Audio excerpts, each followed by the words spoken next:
A todos y a todas. Antes de comenzar con la charla de clausura de este evento, quería recordarles que Copenhague está haciendo una rifa de, creo que es una silla y un bolsito. Entonces, si gustan ir a inscribirse con el código QR en Copenhague, lo pueden hacer. Ellos les van a distribuir unos volantes para que lo hagan si no lo han hecho. Y al final, en el acto de clausura, vamos a cerrar con la rifa. ¿Ok? Entonces, para mí es un placer tener hoy a Katia Ramírez como palestrante en esta, perdón, como plenarista, se me salió el portuñol, en esta charla de clausura. Katia estudió economía, bachiller en economía en la Universidad de Costa Rica. También tiene 2 maestrías, una en matemática aplicada y una en economía empresarial. Tiene más de 20 años de experiencia en banca, principalmente en áreas relacionadas con gestión y riesgo. Inició su carrera en el Banco Nacional. Ahí contribuyó alrededor de 8 años. Después de esto se trasladó a la banca privada. Trabajó en emprendimientos del tipo fintech y hace poco, hace aproximadamente 3 años, regresó al Banco Nacional como directora de riesgo, un rol en el cual potencializó la gestión de riesgos emergentes, incluyendo riesgos ASG, y actualmente ejerce el puesto de subgerente de riesgo y crédito, liderando procesos de transformación en el banco. Entonces, para mí es un gran placer. Adelante, doña Katia. Bueno, gracias, muchísimas gracias, Adri, y buenas tardes a todos. Para empezar, de parte de todos los panelistas, expositores, profesores que han estado por acá, agradecerle a Adri, a María Luisa, al Silva, a todos los organizadores por este evento. Tuve la oportunidad, por lo menos parcialmente, de estar en algunas charlas y he escuchado comentarios súper positivos. Tengo la oportunidad de interactuar con personas de otros países y creo que en el sentido técnico y en el sentido social es un momento de muchísima valor. Así que muchísimas gracias, de verdad, que sé que todo esto lleva enormes esfuerzos. Ok, bueno, me toca cerrar. Es como estuve en algunas de las charlas, me decía por ahí algunas personas que esta presentación no tuvo una fórmula matemática. em, es una presentación que la hice haciendo otras cosas. Y ahorita verán que me gustó.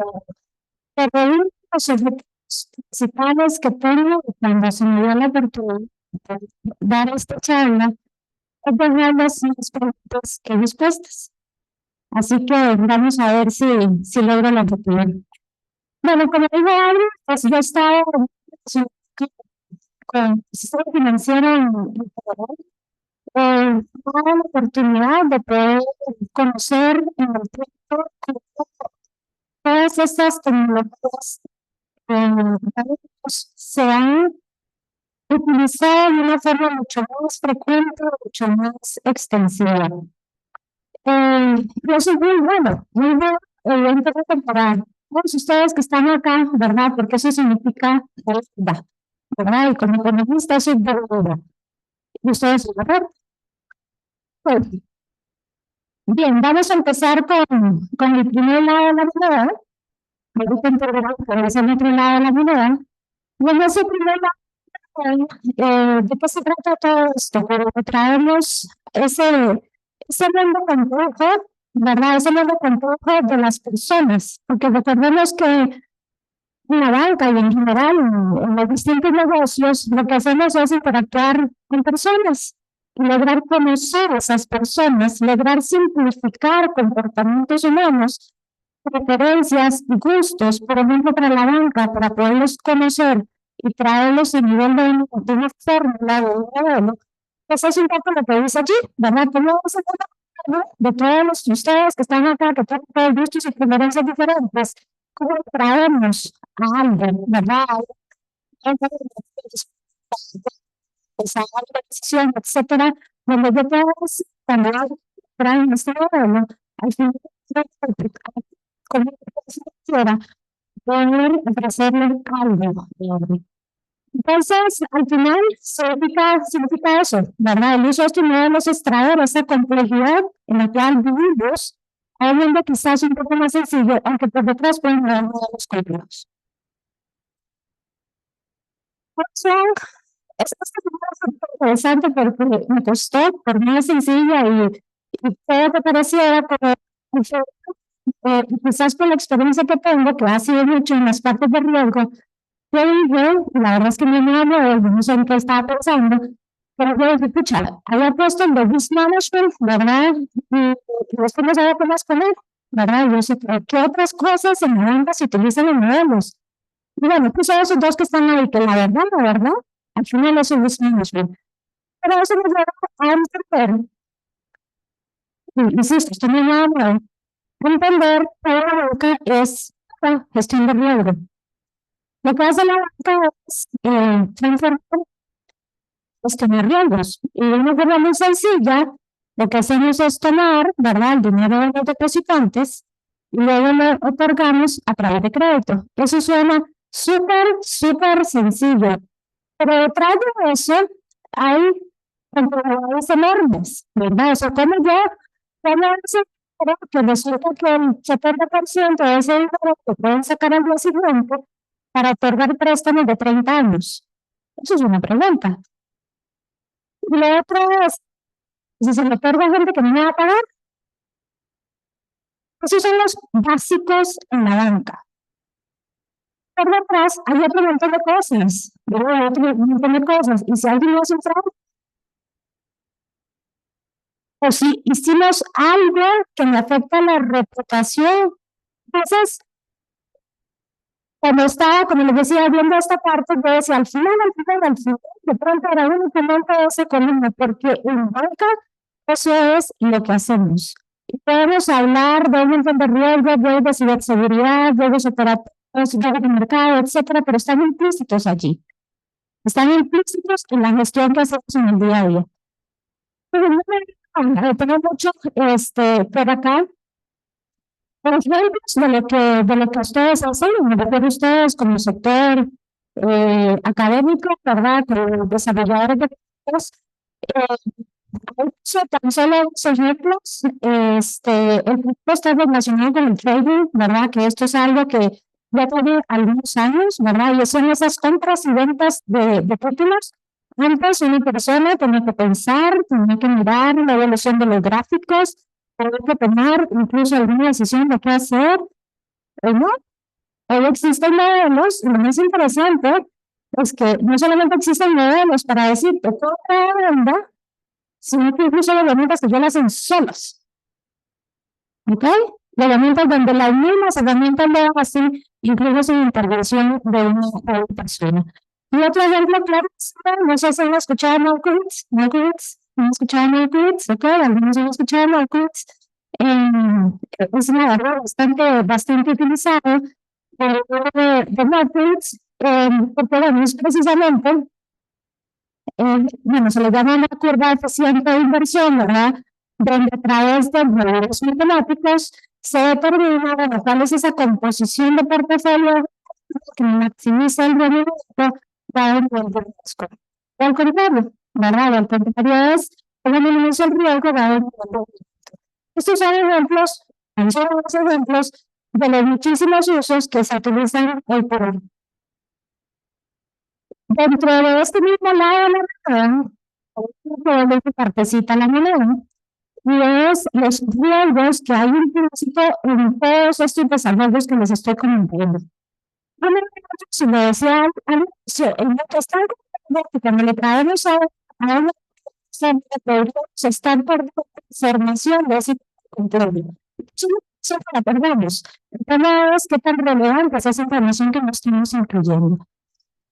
La otra son los parámetros. Bueno, ustedes sabrán muchísimo más de esto, ¿verdad? Como yo de sus parámetros.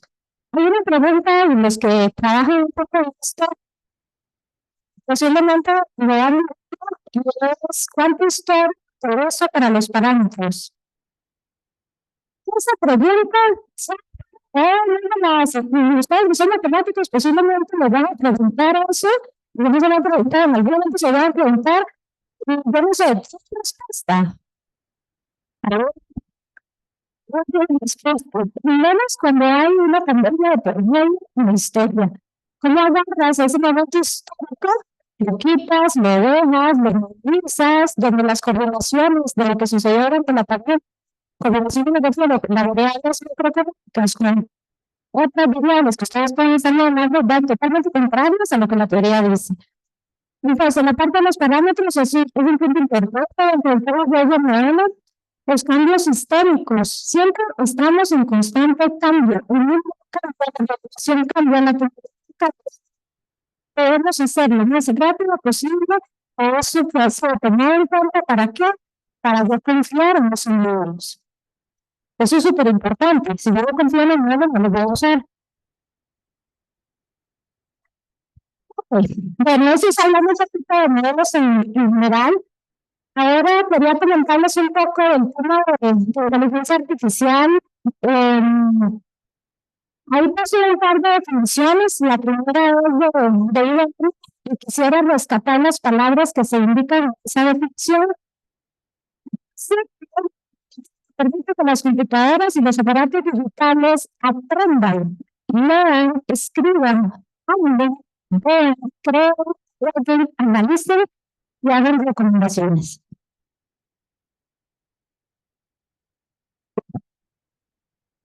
Es lo que es la generativa, ¿verdad?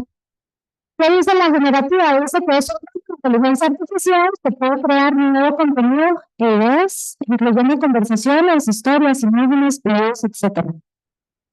Entonces, es impresionante. O sea, realmente es impresionante cómo estas herramientas, y ahorita vamos a ver un poquito la historia de la inteligencia artificial, al tiempo que estamos hoy, en el año 2024, lo que es un PECA. La generativa salió el año pasado, ¿verdad? Y entonces yo recuerdo cuando salió el Ministerio de Gobierno, pues ¿sabe que ahora la tecnología puede ser? Yo no estoy, yo soy yo. Posiblemente sabemos, ¿verdad? ¿Cómo utilizar? No soy yo. Y es impresionante. En el mundo del sector financiero, definitivamente muchísimas oportunidades, ¿verdad? Ahí lo ponen en negrito, ¿verdad? Es algo que va a transformar, crear un futuro diferente en esta industria. Esto es un poquito, bueno, este no lo tenía, de la historia. El tema de inteligencia artificial empezó en el año 1947 con Alan Turing, ¿verdad? Donde él lo que decía es hagamos que las máquinas sean inteligentes. ¿Hace cuánto? 50, 80 años, 50, 75 años después, es lo que no estamos. Yo no puedo imaginar de aquí a 100 años hacia adelante.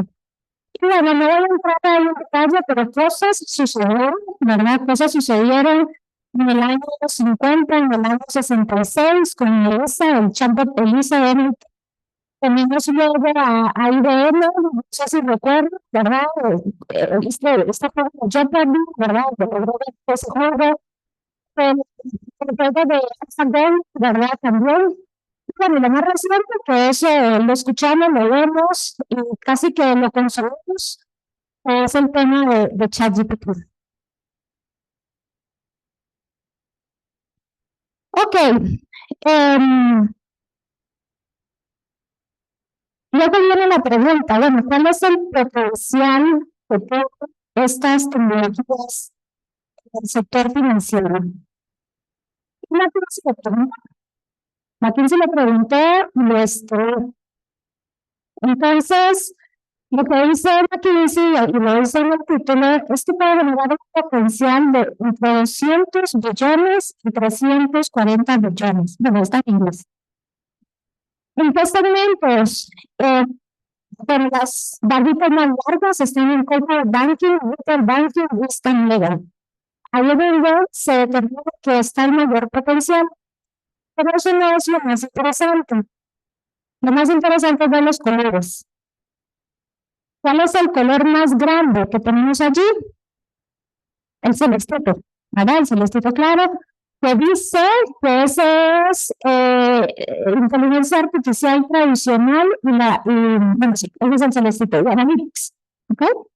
Entonces, por lo menos para los siguientes años, se ve muchísimo potencial en la parte tradicional de Analytics. Luego podemos ver la parte de inteligencia artificial avanzada, que es en la azulita un poquito, el celeste más oscuro, y la inteligencia artificial generativa. Sería súper interesante y probablemente un tiempo voy a chequear una actualización de este análisis, cómo la parte azul oscura cambia. O sea, el tema de inteligencia artificial generativa puede ver por poco tiempo. Y de pronto hay un sesgo, ¿verdad? Porque te va a tener que aprender qué es y poder determinar cuál es el potencial que eso tiene. Pero bueno, de momento, podemos a corto plazo, porque aquí definitivamente también a largo plazo es difícil saber un enorme potencial en términos generales en lo que es modelación y utilizando inteligencia artificial. ¿Cómo se está viendo esto? Bueno, ya lo hablamos un poquito en la parte de trading, la parte de personalización, trade scoring y la parte de detección de fraude. Y son tan solo algunos. Pero bueno, ustedes sabrán mucho más de lo que estas herramientas realmente pueden contribuir, no solamente al sector financiero, sino en términos generales. La parte de personalización es un poco el ejemplo que yo tenía ahorita con Adri, ¿verdad? El tema de la pandemia nos pasó un poco, a nosotros como banca, nos movió enormemente el piso, porque teníamos una muestra tradicional, sí, movíamos al medio digital, sí, pero de una manera un poco más lenta. COVID nos hizo, o sea, se tienen que mover todo como pensar las herramientas digitales, y eso significa, obviamente, que yo ya no tengo a Adri al frente. Pues yo no puedo ver a Adri cómo se viste, cómo está sentada, etcétera, sino que tengo una conexión virtual con esa persona. ¿Cómo yo utilizo la información para poder leerla? Me entrego la palabra leerla, es conocerla, cuando yo la tengo al frente de un escritorio, se convirtió en un reto. Y ese es el reto de la personalización, ¿verdad? Porque recuerdo que ella tenía una experiencia diferente a la que tiene Álvaro, porque los dos tienen gustos y preferencias diferentes. Entonces, el uso de la tecnología en este caso tiene un enorme potencial. Cloud Scoring es un tema que ya se ha venido trabajando por años. Con estas herramientas creemos que se va a mejorar muchísimo la parte de detección de fraude. Ahora, como el auge de los digitales, pues toma muchísima relevancia. De cómo se han dando cosas, ¿verdad? Yo cuando veo esto me sepa tanto 2014 fue hace 2 años tan solo, 2 años que surgió Apple Pay y después año por año, 2015, 2016, 2017, 2018, Alexa en 2019, el reconocimiento facial en 2017 y eso ya se lo volvió normal. El reconocimiento facial es normal en este momento. Es más, si no lo, bueno, ya es como, o sea, estás anticuado, ¿no? O sea, te puedes poner la clave en el teléfono. O yo no sé, ¿cuál a ti poner clave en el teléfono? ¿Ok? Vean algunos, la mayoría siguen con reconocimiento facial. Bueno, asumo, estoy pensando en que o no tiene clave, no sé. El tema de las finanzas descentralizadas, eso es un reto, que ahorita pues vamos a ver un poquito.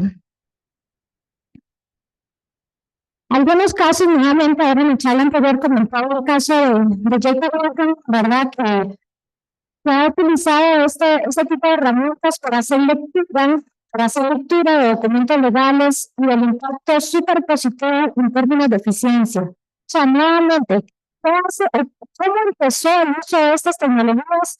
Y esas tareas repetitivas que hace una persona, ¿verdad? Que las hace constantemente, cuando yo las automatizo, entonces yo ya no ocupo la persona, ocupo la herramienta.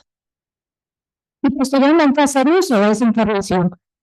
En caso de PayPal, en el caso de PayPal, esto es igualmente el uso de este tipo de tecnologías para hacer una reducción en términos de fraude, ¿verdad? Que evidentemente para esta compañía es sumamente importante. Les voy a contar rápidamente el caso del Banco Nacional, En el año 2003, más o menos por esa época, el señor que está aquí sentado, Alexander Ramírez, creó la dirección de Modelos. Y por ahí han pasado otras personas que hoy he tenido el gusto, algunas tenían que están por acá y realmente ha habido pero bastante explícito del banco en evolucionar en esta etapa. ¿Cuáles son las áreas donde quizás se ha trabajado más en la parte de scores crediticios, en la parte de score de fraude, me refiero a fraude total, así como en segmentación y personalización? Acá, ¿qué es lo que se ha hecho? Bueno, precisamente tenemos gente del banco también para acá que han utilizado técnicas de machine learning precisamente para que, bueno, si es un score crediticio, uno cómo hago para que la productividad del modelo sea la mejor. ¿Qué quiere decir esto? Bueno, ¿cómo voy a determinar esa probabilidad que el cliente me va a pagar y no me va a pagar?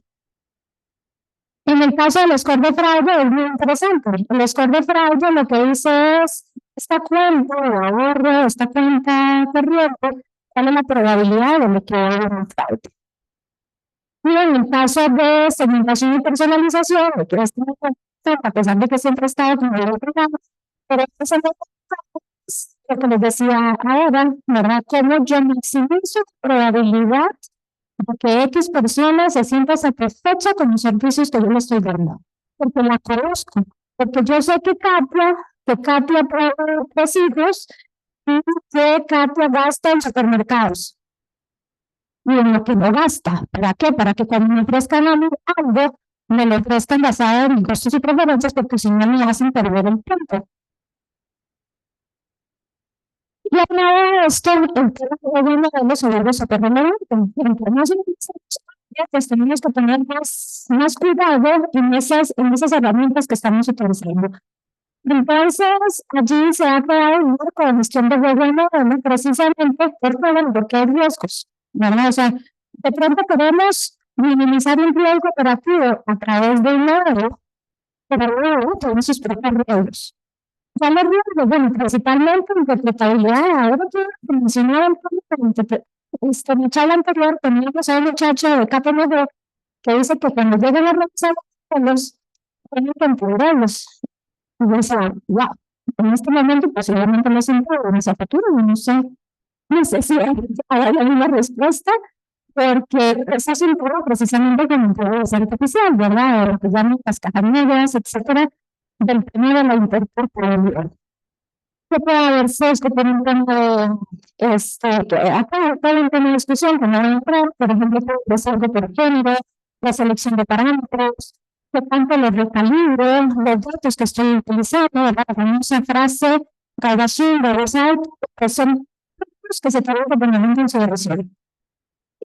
En este protocolo se establece una clasificación, o sea, literalmente es todos los datos que tienen actividad y clasificarlos para saber cuáles son los se me palabra, porque eso no significa que les tengo que poner que tengo que revisar los datos, que tengo que recalibrarlos, que tengo que hacer el test de una forma más frecuente que de pronto otros.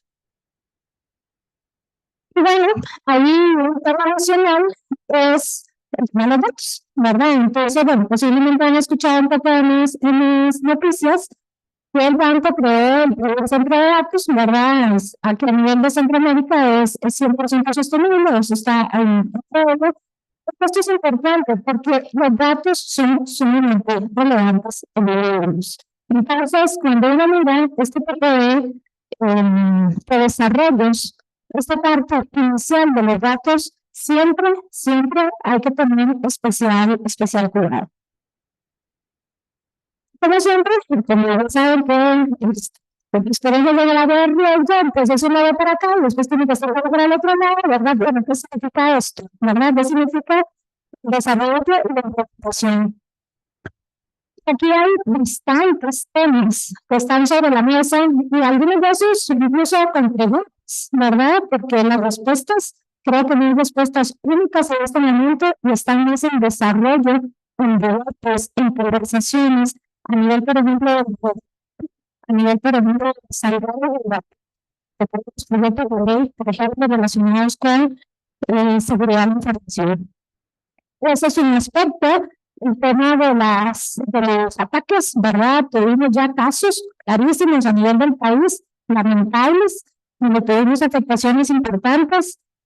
El tema de la data, el tipo de si cada vez que lo corre obtengo el mismo resultado, o no, qué tan, ¿cómo se dice? Accuracy, qué tan preciso es el ejemplo, la parte de si lo puedo explicar o no, es bastante relevante. Y así puedo sentir de que estoy, como lo dice allí, eh, no estimando algo de algo que debería estar bien. Y eso es un punto súper importante. A veces, ¿verdad? Una de las frases que se les dice es, se tiene un elefante en el cuarto, debería de estar modelando, debería de estar viendo, debería estar tomando decisiones, debería estar leyendo, y de pronto no lo estoy haciendo. Y bueno, esto está basado en la crisis, donde precisamente la primera parte del gráfico lo que dice, bueno, todos son los que ustedes como todos consideran más relevantes. Y la segunda parte lo que dice es, y usted está trabajando para mitigar ese riesgo. Bueno, el que sale de primero como preocupación es precisamente el tema de la precisión. Sin embargo, parece que si bien les preocupa, no es el que más les preocupa en este momento para mitigarlo, como si no es el tema de la ciberseguridad. Y esta parte que voy a ver acá, me parece muy importante, porque al final estas son personas. O sea, esta gráfica que está acá son personas que nos tienen que llevar a reflexionar en cuanto a las necesidades del mercado laboral hacia adelante. Y luego vamos a ver un poquito más. Nuevamente, esta es una basada en una encuesta. Y yo sé que no se ve mucho, pero lo que sí les puedo decir es que he visto las barritas más largas. La barrita que está en celeste dice que es complemento obligatorio. Y ahí por qué los que estoy en empleo les decía que en los últimos 10 años hay una cantidad impresionante de cambios regulatorios. Y luego está la parte aquí, que este es el grupo 4. A esto tiene acá, el grupo 4, que dice, bueno, ¿qué es lo que busca la gente? Que se comunique, que tenga liderazgo, que trabaje de forma colaborativa, aparte de management y coaching. Muy interesante. Lo que se anda buscando son las habilidades que son el humano. ¿Verdad? O sea, ¿por qué? Porque las otras habilidades que son las de hacer, mira, ahora que estamos en Sergio, está, ¿verdad? No sé, es que leer estados financieros y hacerlo siempre, o sea, leer estados financieros de las, siempre tengo que hacer lo mismo, ¿verdad? Esas son funciones que se están pasando. Entonces, incluso explícitamente, no sé bajo qué mentalidad les puedo dar una respuesta a cada uno, pero implícitamente está, la respuesta es que yo ahorita lo que más valoro son las habilidades que la gente tiene, ¿verdad? No las que las máquinas van a tener esa habilidad de futuro, no sé, pero en este momento se está valorando muchísimo.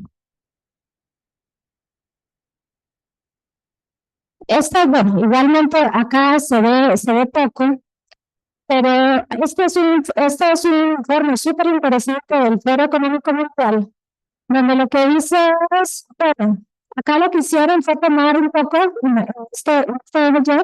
que hicieron fue decir, encuesta en inversión en trading. Y el eje de acá lo que dice es en qué van a invertir. Ok, más o menos el presente con el futuro. Entonces, si nos ubicamos en el cuadrante de arriba, el que está más arriba dice pensamiento analítico. Luego dice pensamiento creativo. Resiliencia, flexibilidad y agilidad. El que está acá. Leadership e influencia social. Y este de acá dice inteligencia artificial y data.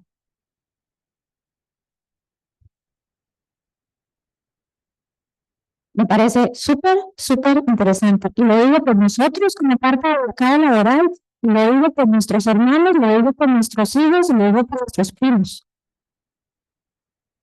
Eso es lo que se está esperando de la gente. Luego las preguntas, por eso le decía, voy a dar preguntas que respuestas, estamos trabajando en eso. Bueno, cada quien tendrá su respuesta. Bueno, parte de acá es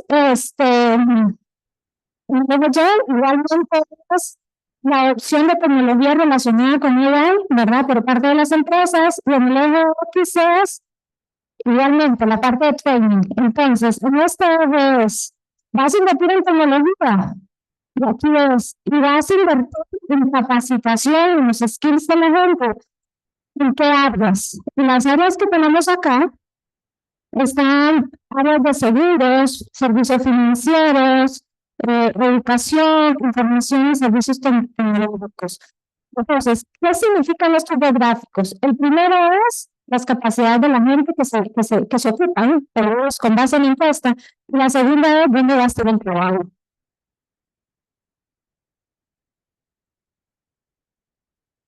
El futuro. Esto es me pone nerviosa. Ustedes se leyeron, algunos se ha leído el libro de Homo Sapiens. ¿Se lo han leído alguno? ¿Sí? Ok, bueno, después de ese libro hay otro libro que se llama Las 21, ¿cómo es? ¿Cómo se llama el nombre? 21. Sí, algo de reto de la humanidad, sí. Ese me dio temor incluso leer ese segundo libro. Bueno, algunos potenciales que se observan con la inteligencia artificial, específicamente a nivel de la banca, y ustedes lo pueden extrapolar al resto. De hecho, una de las áreas donde se ve muchísimo potencial es en parte de salud. ¿Recuerdan la película? Pues es que no todos en los ¿cómo se llama este robotcito naranjado? Los que ponen chicos. No, uno que se infla. Uno que, sí, sí, sí, exacto, que el niño es... Nadie se acuerda el nombre. ¿Cuál? Sí, Big Hero. Así tengo otros hijos. Pero Big Hero lo que hace es que se infla, ¿verdad? Y se te pone el te dice si está sano o no está sano, y si tiene que ir al doctor o no sé qué, ¿verdad? Eso lo puede hacer Big Hero. Bueno, sí, en la parte, en la parte de marketing y ventas hay muchísimas oportunidades de business management, en la parte de pricing, en la parte de operaciones, ¿verdad? Claramente, ¿cómo hago yo más eficiente la operación? Como esas cosas del día a día repetitivas no ocupo la parte de cobranzas, la parte de finanzas y recursos humanos.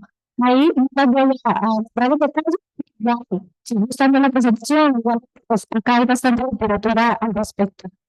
Específicamente en el ciclo ¿verdad? Cuando llega un cliente, pero es la parte del Customer Acquisition, ahí hay muchísimas oportunidades de cómo utilizar la inteligencia artificial en la parte de decisión de crédito, ¿verdad? Un poco lo que veíamos de credit score, la parte de cobranzas, cómo implementar profundizar esa relación con los clientes y, bueno, y servicios inteligentes. Muchísimo, muchísimo allí. Pues esta frase me gustó. Los clientes van a estar con una institución no porque sea difícil irse. Conozco un montón de instituciones donde es bien difícil, ¿verdad? Uno se da una tarjeta de crédito y la termina cerrando como 2 meses después. Sino con los beneficios, porque sus beneficios son mejores ahí que en otro lado. Y nuevamente, esta frase no es solamente la nota, esta frase es en general, aplica. Bueno, hasta acá, lo que he tratado de contarles es el uso de nuevos. Esto tiene décadas de existir, lo que ha avanzado muchísimo es en la intensidad de su uso y en la profundidad de su uso.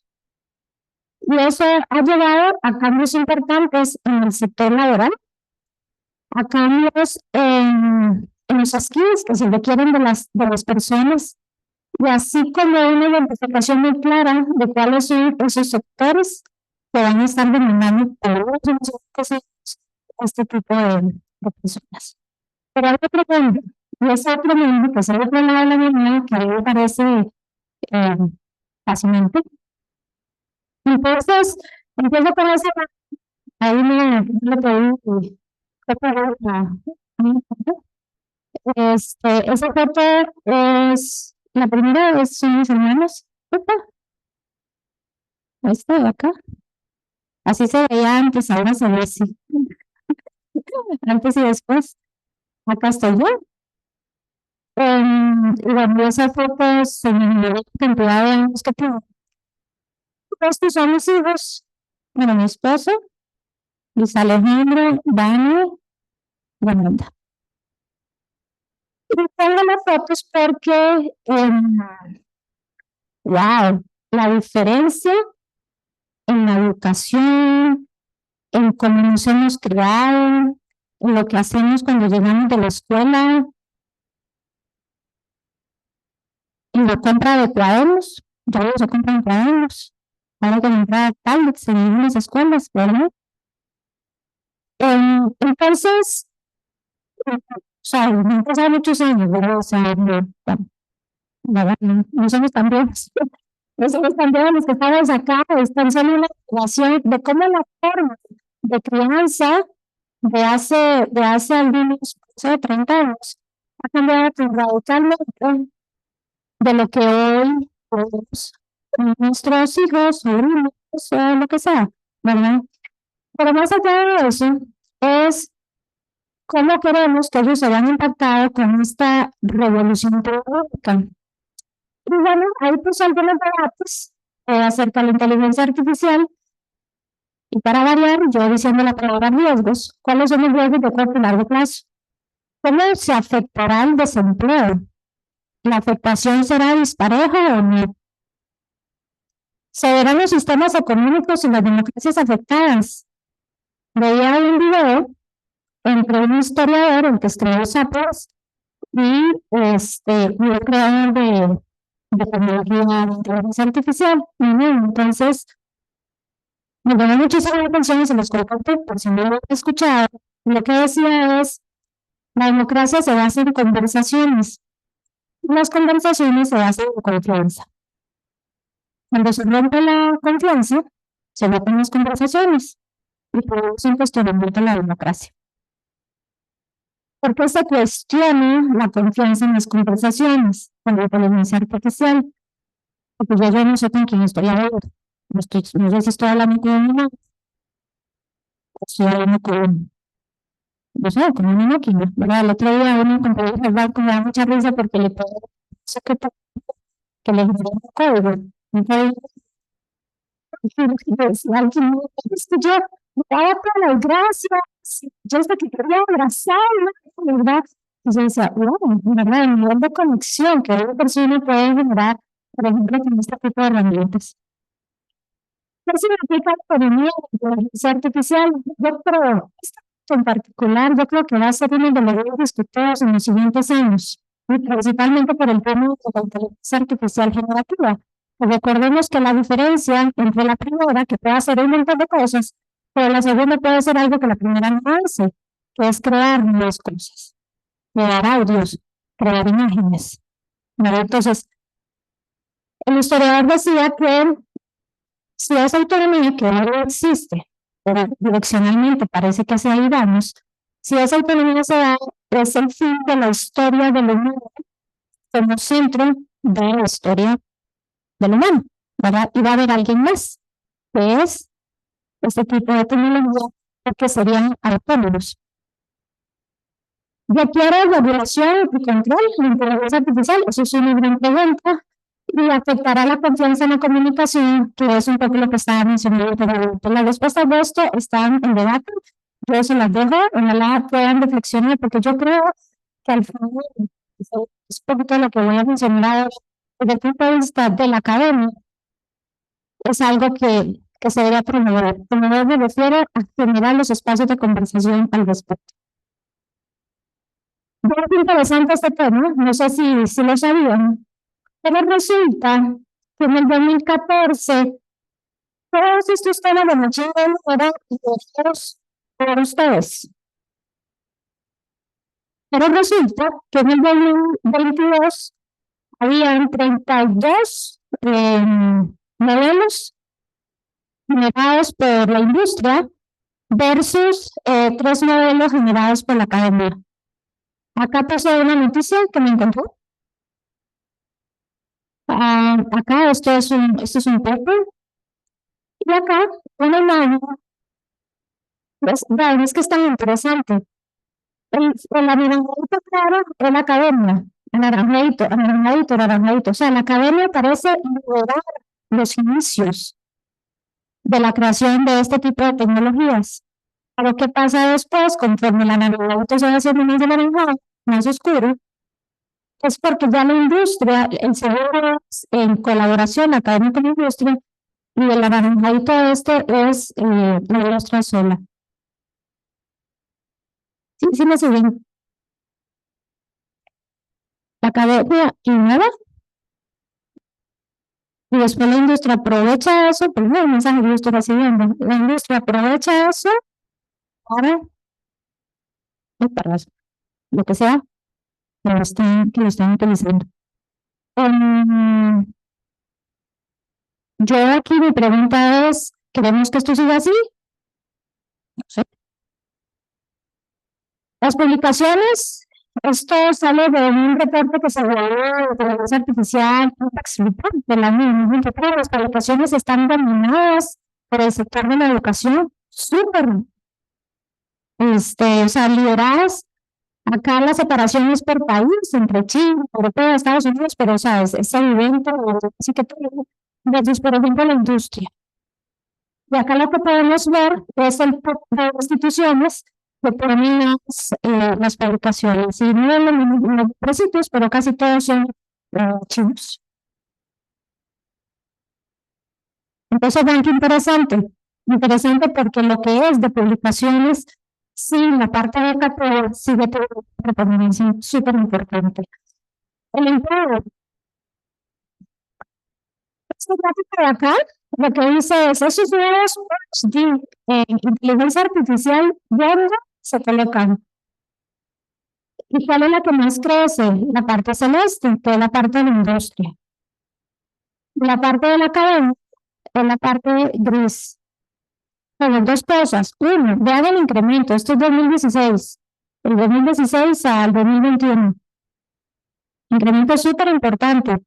Pero ese incremento ha sido absorbido en la gran mayoría por la industria, de la varita celeste. Aquí lo vemos en porcentaje, 65%. Este gráfico también me llama la atención y espero que a ustedes les llame la atención. Y es de los jobs que se publican, esto es a nivel de Estados Unidos, cómo ha cambiado esos requerimientos que crean los jobs, ¿verdad? Leo los jobs. Resulta que Python dice 12.000, esto en el año 2010 y 2012, a 296.000. Computer Science, SQL, Data Analytics, Data Science, etcétera, etcétera. Vean el incremento tan impresionante de este tipo de habilidades que se están requiriendo, y esta nuevamente es la demanda. La demanda de su tipo de trabajo están pidiendo que sepa Python. Es increíble. A nivel de género, lo que muestra es de los PhD de inteligencia artificial, el 78% son hombres, el 21% son mujeres. Bueno, esta información que les estoy mostrando, yo espero que no sea una información transaccional, y por transaccional me refiero a que yo les cuento a ustedes, ok. Lo que yo espero es que realmente se cuestionen lo que está acá, en su día a día, ¿verdad? Ustedes como profesores, ustedes como estudiantes o como trabajadores de la industria, ¿verdad? Es saber hacia dónde van las necesidades. Entonces me tomé la libertad, adicionalmente, de solicitar la distribución de ustedes, de los inscritos en el CIMAC, Y resulta que hay un 80% de hombres y un 20% de mujeres. Vean, esto no es un tema de equidad de género. Esto es un tema de impacto social. No es nuevo para ustedes que la tasa de desempleo más alta está en las mujeres. Si esa tasa de desempleo disminuyera, el impacto en la economía de este país y de cualquier país es enorme. Pero ¿qué hacemos si las mujeres no se deciden a estudiar cosas que ya vimos? Es que no es que tape la duda, es que lo dicen, no es un tema del país, es un tema del mundo. ¿De dónde están las necesidades de demanda laboral en los siguientes años? Entonces, nuevamente, les dejo la pregunta. Yo tengo dos hijas. Tengo dos hijas. Entonces,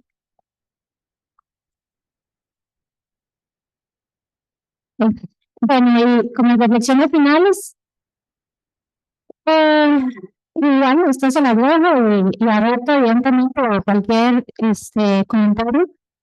¿Qué implicaciones tiene la pérdida de protagonismo de la academia en la inversión en inteligencia artificial? Los números lo dicen, las noticias lo dicen. ¿Qué significa? ¿Qué significa? Y una pregunta está en pregunta. ¿Cuál es el nivel donde deberíamos de sentirnos confortables? ¿Están las universidades priorizando las capacidades requeridas en los estudiantes? Bueno, no sé, yo la pregunta básica que les haría es ¿de qué tanto están usando Python? Yo que, ¿verdad? No sé mucho, pero lo leo, ¿verdad? ¿Tantos estamos promoviendo todas las habilidades? Y no solamente eso, y es, somos responsables, no solamente como padres, sino a nivel de la educación, las habilidades que en teoría en este momento no replica una máquina. Yo le estoy enseñando a la gente a comunicarse, a ser resiliente, a ser flexible, a ser analítico, a que no ve las cosas por sentado, ¿verdad? El gráfico que mostró las habilidades de abajo, las habilidades que se buscan, que de pronto hoy no las hace una computadora. ¿Cuál es el nivel esperado de involucramiento de la academia en políticas públicas de regulación de inteligencia artificial? Aquí tenemos varios países. No podría pedir algo por país, pero por eso lo dejo como pregunta. Por ejemplo, en la Universidad de Costa Rica tenemos foros adecuados, amplios, abiertos para conversar del tema. ¿Qué tanto alguien con la legislativa, con el Ministerio de Educación, con la misma industria, con el CONACYT, o nos quedamos únicamente en la parte técnica? ¿Qué responsabilidad ustedes creen debería existir? ¿Hay acciones suficientes en la academia para reducir la brecha de género en carreras STEM? El otro día escuchaba que los niños y niñas cuando están chiquititos, de pronto, que te gusta la matemática, sí, sí, me gusta la matemática, y hay un quiebre de edad que es entre los 9 y 10 años. Aparentemente entre los 9 y 10 años ya se vuelve más normal que las chicas se vuelvan más adversas hacia la matemática. Y esto termina impactando las decisiones posteriormente, ¿verdad? Las decisiones de qué voy a estudiar a nivel de la universidad. Y entonces la gran pregunta es ¿por qué? ¿Por qué? Y entonces también hay estadísticas que indican que en las clases, y se los dejo con una reflexión, los profesores de español, por ejemplo, le preguntan más a las mujeres. Y en las clases de matemática le pueden preguntar más a los hombres. Inconscientemente, no posiblemente. ¿Qué genera eso? Inconscientemente dentro de, dentro de los estudiantes. Entonces, bueno, estas son las reflexiones finales en general, ¿no? Todas con preguntas. He hecho bastantes preguntas, creo que muchas, quizás si no tengo respuesta, o puedo alguna respuesta dentro de ustedes, pero más allá de eso, es qué vamos a hacer. O sea, qué vamos a hacer hacia adelante como en cada uno de los países que aquí están representados para generar ese impacto. Porque esto tiene impacto, no lo podemos obviar. O sea, no podemos obviar que puede haber impacto clarísimo en el corto y mediano plazo de lo que estamos observando. Queremos un país con un crecimiento económico alto. Hay que hacer cosas, hay que hacer cosas, generando la oferta laboral que se ocupa para eso. Entonces, ya para finalizar, la modelación matemática y esa inteligencia artificial llegaron para quedarse. Esas son mis conclusiones. Esa es mi opinión. Mi opinión es que esto, aunque hayan, verdad, que diga que lo he escuchado, ¿verdad? Gente que de pronto esto hay que parar, o sea, para mí esto llegó para quedarse. Esa es la primera parte de la moneda. La parte de los beneficios, de los potenciales, les digo al inicio de la presentación. Pero los efectos colaterales de esto, que es la segunda cara de la moneda, deben valorarse de distintos ámbitos y plazos. Ámbitos son todas las aristas que mencioné, y el plazo es, no hago nada, hago algo, y punto. Con el fin de generar un ambiente adecuado de éxito económico y social en el mediano plazo. Escuchaba el otro día, ¿verdad?, de cuáles son los países que más van a generar este tipo de gente, ¿verdad? Con estas habilidades que estaban mencionando. ¿Y cuáles países no? ¿Cómo eso en el mediano plazo tendrá un impacto? ¿Verdad? Porque los países que sí, ¿verdad? No solamente van a generar esto, de pronto lo van a vender, ¿verdad? O tener disponible, van a automatizar cosas que los otros países es lo que más hacen. No sé si me explico. Entonces, eso es una asimetría a nivel global, ¿verdad? Entonces, alguien por ahí decía, yo no me imagino que California, de sus taxes, le envíe dinero a otro país, ¿verdad? A otro país, ¿por qué? Porque yo soy el que estoy produciendo inteligencia artificial que a todos está afectando y ya lo que hace es en el mercado laboral ya no se ocupa. Esto es un tema, a mí me parece fascinante, de reflexión y de acción. Esa es la presentación, así que espero haber cumplido el objetivo. Déjale más preguntas. Muchísimas gracias.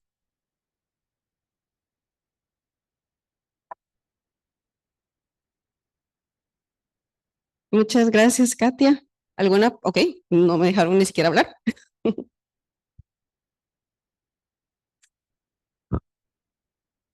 Gracias, gracias. ¿Cómo estás, Katy? Una consulta. Lo mencionaste muy bien. De hecho, me quedó como tengo una pregunta de eso en la cabeza sobre el tema de la academia y la industria, ¿verdad? Digamos, ¿cuáles son tus, digamos, no sé, percepción o opinión, digamos, al respecto sobre, por ejemplo, digamos, la academia a veces tiene, pues, ideas o, pues, teorías que tal vez se puedan aplicar. La industria tiene los datos, que usualmente, pues, son muy importantes, pero existe el tema de la confidencialidad, digamos que es una cosa bien complicada que yo pues, la he sufrido personalmente.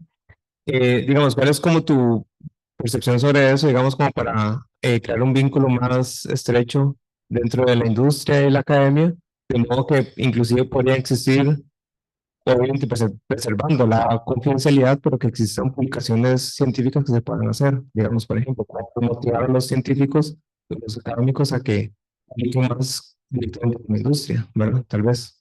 Gracias. Sí, a mí, bueno, voy a responder evidentemente a nombre de Katia, ¿verdad? No a nombre del banco.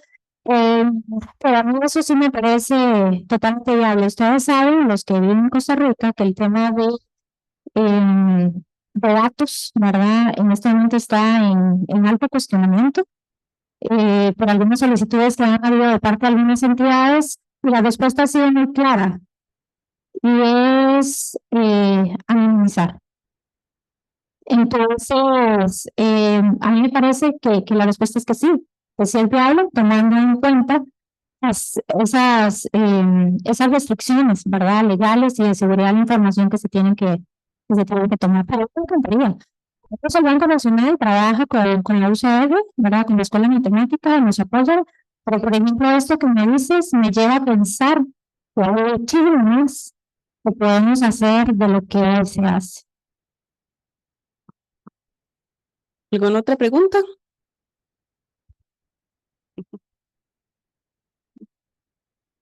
Bueno, si nadie tiene preguntas, yo sí tengo bueno, Álvaro, perdón, no te vi. Katia, ¿cuál es tu posición ahora que mencionabas que a los 9, 10 años las niñas dejan de tener interés o es el punto medular sobre el interés en las matemáticas? Bueno, yo tengo, mi hija tiene exactamente esa edad y estoy padeciendo eso justamente. Porque la educación en la escuela es como muy sistemática y yo trato como de hacer una contrafuerza para que no se materialicen justamente esos riesgos que uno ya conoce que existen. ¿Cuál sentís que es el rol de en la crianza sobre el efecto también de la relación de la tecnología, ¿verdad? Puesto que existen, ¿verdad? TOC y otras contrafuerzas que son muy fuertes, ¿verdad? Y refuerzan esta cultura de la simplicidad, de la satisfacción, de lo inmediato, ¿verdad? TikTok, YouTubers y demás. ¿Cómo en tu caso, que también tienes dos chicas, cuál ha sido tu estrategia para contrarrestar, ¿verdad? Eh, esa cultura que tan fuertemente presiona al género femenino y en general a todos los niños, pero me parece efectivamente que es una edad muy importante. Como las mismas escuelas también piden, ¿verdad? Especialmente el sector privado, utilizar, ¿verdad? Los elementos electrónicos en la educación. Sí, bueno, esa es, yo creo que una de las preguntas muy difíciles. Y tal vez te voy a contestar con una experiencia que tuve una vez que estuve hablando con alguien de esto. Y después me dijo, mira, me di cuenta que a mi hija en la escuela yo le explico estudios sociales y ¿cuál es la respuesta? Y después le explica ciencias y matemáticas. Y como que fue como un rechazo de luz, ¿verdad? Cuando ella reflexionó eso, porque no se había dado cuenta. O sea, no se había dado cuenta que algo tan sencillo, y es quien le explica cuáles materias a sus hijos en la casa, tiene una influencia. La segunda parte, Álvaro, es bien difícil. La segunda parte ya yo lo veo en el día a día, ¿verdad? En el día a día con la tarea. Y por lo menos yo lo que hago es tener tiempo y limitar accesos. ¿Verdad? TikTok está prohibido. TikTok no se usa, yo no lo uso, mi esposo no lo usa. No sé si han escuchado el término TikTok, ¿verdad? La obsesión que crea, no sé si lo han escuchado, se los cuento, y esto es porque lo dijo un psicólogo europeo, y es que los videos cortos crean o sea, este tipo de TikTok, ¿verdad? Entonces son videos cortos y tras de todo te conocen, personalización, ¿verdad? Te conocen, entonces te ponen lo que te gusta. Entonces, ahora le estaba contando a los señores que no sé qué se me hicieron, acá están, que mi esposo por el fotos de las pruebas, en el teléfono me entra a Facebook, no sé qué, ¿verdad? Y entonces le salen cuestión de pagos, ¿no? Entonces, pues es igual. Entonces, como no te conocen, entonces te ponen cosas, videos cortitos de lo que te gusta, y eso genera una hormona de felicidad. Entonces, eso crea una conexión, ¿verdad? Entonces, me gusta estar en TikTok y es que me siento bien y es obvio porque te están poniendo lo que te gusta. Cuando te sales de TikTok al mundo real, resulta que ya la vida no es así.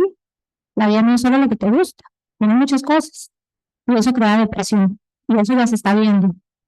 Se está viendo, la gente sufre depresión y se ha encontrado una correlación entre con este tipo de redes sociales. Entonces, hay algunas redes, eso es una decisión totalmente mía, pues las tengo prohibidas. Gracias. ¿Alguna otra pregunta? ¿O comentario? No, voy primero acá y después acá. Gracias. Buenas tardes. Muchísimas gracias, doña Katia, por la presentación. La verdad que usted realiza un excelente trabajo. Mi nombre es Kiara Cascante, soy estudiante de Derecho en esta sede. Quiero darle una respuesta aquí al compañero y confirmar la teoría de doña Katia. Soy hija de un subcampeón de Olimpiadas Centroamericanas de Mate, entonces crecí viéndolo a él y a mi mamá dar clases desde que yo estaba en la panza de mi mamá. No estudio mate por elección propia porque aunque me gusta y tal vez doy clases y así, o sea, ya los vi a ellos estudiarlo y yo dije, hay que estar muy metido estudiándolo y me gusta más la parte de economía, mi papá es economista también.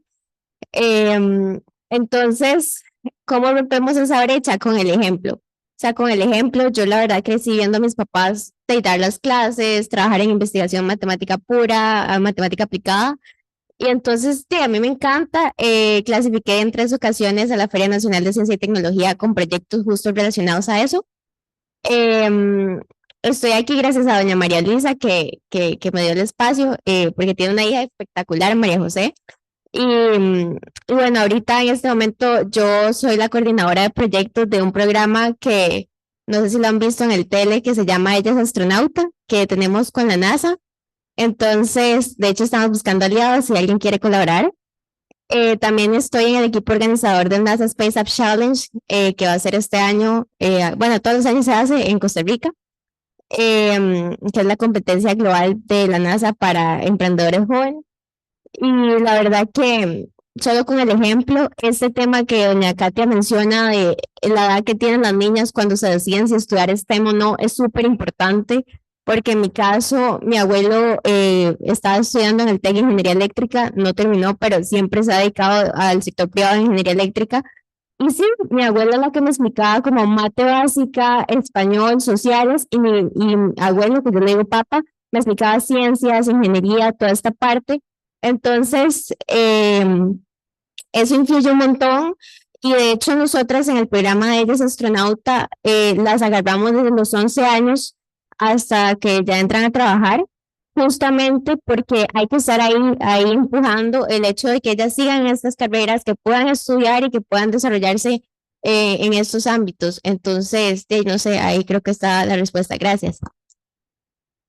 Muchísimas gracias. Ahora Ronald. Gracias, Adri, gracias, Carla, por una interesante charla. Yo soy Lorenzo Zúñiga, soy matemático y mi esposa Wendy Cruz es docente de español. Y pues escapamos del esquema justamente descrito. Álvaro hizo un guiño, de hecho una finta a donde se fue un poco mayor incluso. Ayer en la tarde-noche conversaba con un colega, Brian, de Chicago, y justamente le decía que matemática no es popular. La matemática en general entre los jóvenes no es algo popular. De hecho, en mi propia experiencia, yo no ingresé directamente a la carrera de matemática, en una buena medida, probablemente por lo que la acción de masas del momento lo empujó a uno a estudiar. Y ahora, hoy en día, no me arrepiento de todo lo que he logrado aprender y de lo que aprendo día con día.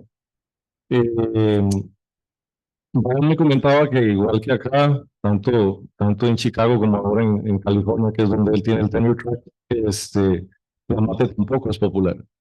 Y viendo los desafíos que usted plantea en la charla, esto se puede encaminar mucho para bien o para mal. Y es justamente parte de lo que usted y Álvaro también debatían un poco, ¿verdad? Hay vacíos que son muy grandes. Acá, afortunadamente, este pequeño, pues, por sí mismo, soltó aquí la chupeta electrónica, pero mi idea era que él, de hecho, se refrescara con una charla tan vigorizante como la suya, porque es, realmente enriquecedor poder poner estos temas de frente ante semejantes desafíos. Mi hija menor, de 6 años, ella también, pues, lleva ese esquema. Mi esposa es la que les ayuda a mis hijos a estudiar español y estudios sociales, claramente. Y bueno, sabrán que a mí me toca la parte de mate y ciencias. Pero yo creo que debemos tal vez trabajar en un estímulo todavía mayor, algo que no solo, bueno, en casa por supuesto, pero algo que además capture, que los logre llevar a disfrutar matemática y ciencia desde un punto de vista más lúdico, que es lo que es parte de mi posición y ha sido parte de mi posición incluso con algunos de los cursos que me han asignado para impartir. De nuevo, muchas gracias por la charla. No, con todo gusto. La pregunta a resolver es cómo hacer que la matemática sea atractiva desde el punto de vista de la familia y desde el punto de vista propiamente académico. Por acá creo que hay otra pregunta, me parece acá.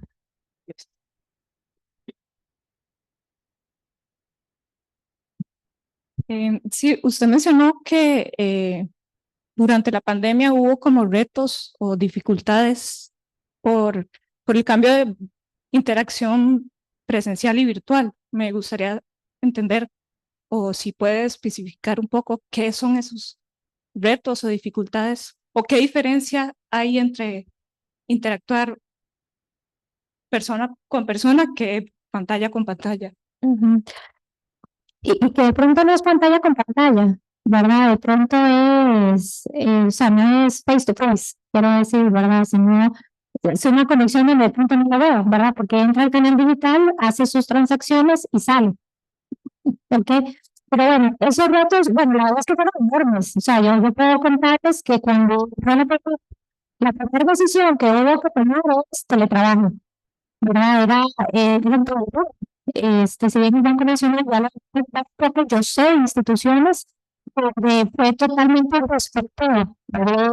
El tema de empezar a que la gente estuviera en casa y con todo lo que eso implica, ¿verdad? Con todo el tema de seguridad que hay por detrás de que una persona trabaje en la casa. O sea, les digo, una de las grandes discusiones que ha habido es si graban las conversaciones. Eso es una discusión que hay, ¿verdad? No podemos obviar, ¿verdad? Si usted está en un foro donde se están tomando cierto tipo de decisiones y se están grabando con un teléfono, de una persona que está en casa. Entonces, esa fue la primera disrupción. Luego, la segunda disrupción fue operativa en las oficinas, el problema del seguimiento, el tema de que, como ¿verdad? Las personas con todas las restricciones. Y el tercer gran tema, que es su pregunta, es que estaba motivando a la gente que se fuera a los canales digitales. Entonces la pregunta es si están preparados para eso, en todo sentido, no solamente en capacidad, sino en atractivo, en que la cantidad de transacciones que se hagan en esos canales sean suficientes. Y acá sé que hay otras entidades financieras que posiblemente estas discusiones se llevaron a cabo, y es cómo saco a la gente de los canales difíciles, ¿verdad? Y los muevo. Porque mira, porque estas transacciones solo en oficina las puedes hacer. O sea, todo ese tipo de operaciones se tuvieron que hacer para ver cómo atender esa nueva demanda que iba a entrar por los canales digitales. Ya propiamente, cuando estoy en el canal digital, es como saber que la persona está teniendo una buena experiencia. Que cuando estás en la interacción presencial, bueno, en teoría es más sencillo, ¿verdad? Es más sencillo, le ves la cara, sabes si salió contento, etcétera, etcétera. Pero en los canales digitales, evidentemente ya hay herramientas, ¿verdad? De cómo saberlo, pero precisamente fue todo un reto, ¿verdad? Cómo saber, porque recuerden que al final de todo esto es experiencia al cliente, ¿verdad? Entonces, ¿cómo saber que le estoy dando esa experiencia al cliente? ¿Y qué significa experiencia al cliente? Ahí es todo un tema, ¿verdad? Es todo un tema, no solamente en la transaccionalidad que realiza, sino lo que yo como banco, pero lo ofrezco porque al conocerte sé que eso es lo que quieres. Pues son como las distintas etapas que tenemos que vivir durante la pandemia. Gracias. ¿Alguna otra pregunta o comentario? Bueno, si no, yo sí tengo un par de comentarios más. Primero que nada, con respecto a esa simbiosis academia-industria que mencionaba, creo que fue Michael, si no me equivoco. Este simposio, de hecho, fue pensado para crear espacios. Por ejemplo, 2 de los minicursos eran dirigidos a personas en la industria y para mí es un placer que la sugerencia de riesgo del Banco Nacional y las personas de Copenhague aprovecharon esos espacios para capacitar a su personal y ver cómo la Universidad de Costa Rica retribuye a la sociedad de alguna forma. Me gustaría ver otras sugerencias del banco, otras instituciones financieras, inclusive de la industria en general y de la sociedad en general, que aprovechen esos espacios que la universidad hace tanto esfuerzo por proveer. Y lo otro es sobre esta cuestión de género que mencionaba doña Katia y varias colegas acá, que para mí de verdad es un honor tener a doña Katia como como plenarista aquí, una persona que está en una posición de poder, una sugerencia en un banco nacional, es algo, que es un ejemplo a seguir y creo que para acá, para varias de las mujeres que estamos acá, es un gran ejemplo, doña Katia, tenerla acá. Entonces, para mí, muchísimas gracias haber aceptado ser plenarista acá. Y si nadie más tiene ninguna pregunta, entonces quiero agradecerle nuevamente a doña Katia, por favor.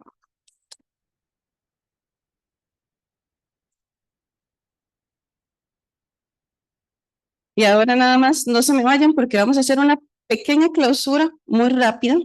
Déjenme nada más acomodarme por acá.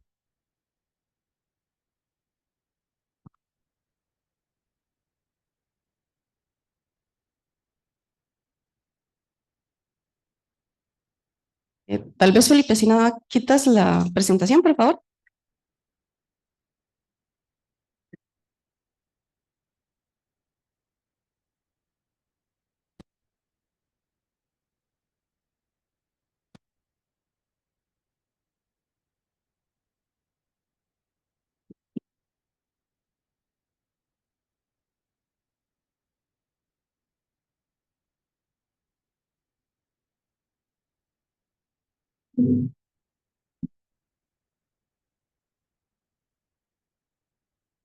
Listo. Nada más, déjenme quitar un poquito acá.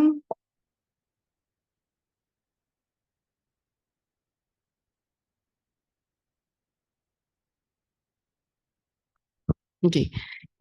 Ya para cerrar, nada más quería presentarles un poquito las estadísticas de lo que fue este congreso. Doña Katia se me adelantó, presentó los números de las personas que estaban inscritas, pero como ustedes saben, varias personas nos cancelaron lamentablemente por diferentes razones.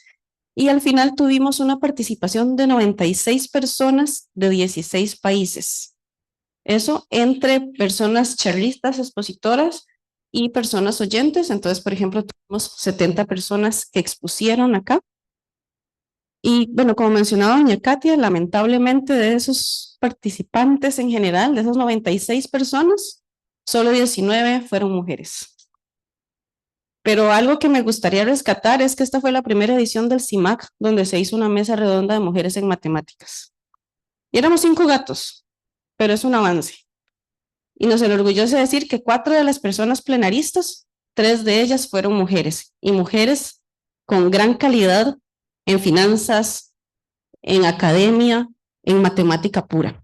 Entonces, para que vean que no es imposible, eso que mencionaban del abandono de las mujeres en matemáticas, todas las plenaristas que tuvimos aquí son un gran ejemplo. Quería agradecerles, antes de irnos, a todos ustedes y a todas ustedes por estar acá. Ya es viernes, estamos cansados y cansadas, entonces tenerlos aquí es un gran honor. Quería agradecer a las personas plenaristas por haber aceptado participar en este evento, pero también quería hacer un agradecimiento especial a unas personas que se encuentran acá. A nuestro personal administrativo que se movió desde San José y ha movido cielo y tierra para este evento, a Felipe, nuestro compañero de equipo que lo han visto corriendo más de una vez para atender todas las salas, a Juliana, que es la que estaba aquí en la revista de matemática, a María Luisa, que bueno, todo el mundo conoce a María Luisa, o sea, ella hace de todo y conoce a todos, y sin ella esto no sería posible. A Nico, que ustedes la vieron ahí en recepción, era la cara que los recibía básicamente, y a todas nuestras personas decanas, todos estudiantes de la sede, a Jimena, Andrei, Anthony, Brandon, Carolina, Emanuel, Eunice, Fiorella, Flor, Michelle, Natalie, Francela y Kemly. Y personalmente quería también dar un agradecimiento muy grande a la sede por acogernos aquí, a la directora Marta Bustamante, que desde más de un año nos tiene ahí en reuniones y ayudándonos con la organización de este evento. A todo el personal administrativo, particularmente a Graven de la Vicerrectoría de Acción Social, que nos ayudó. Al personal de la biblioteca, particularmente a María Auxiliadora, que nos ha hecho maravillas con este espacio. Y también al personal de transporte y el personal de limpieza, porque sin ellos, de verdad, que no habríamos tenido este espacio para tenerles a ustedes acá. Entonces, para concluir este acto de clausura y antes de Copenhague venga a hacernos la rifa, quiero que por favor a estas personas y a los miembros de la sede les brindemos el mejor aplauso que tengan ustedes.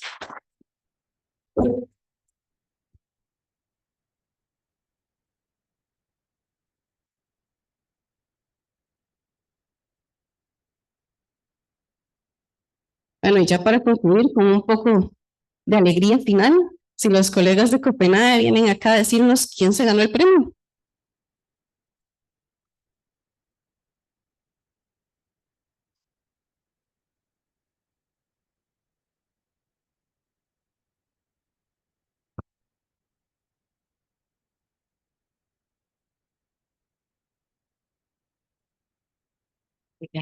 En expositor, extranjero, entonces se vuelve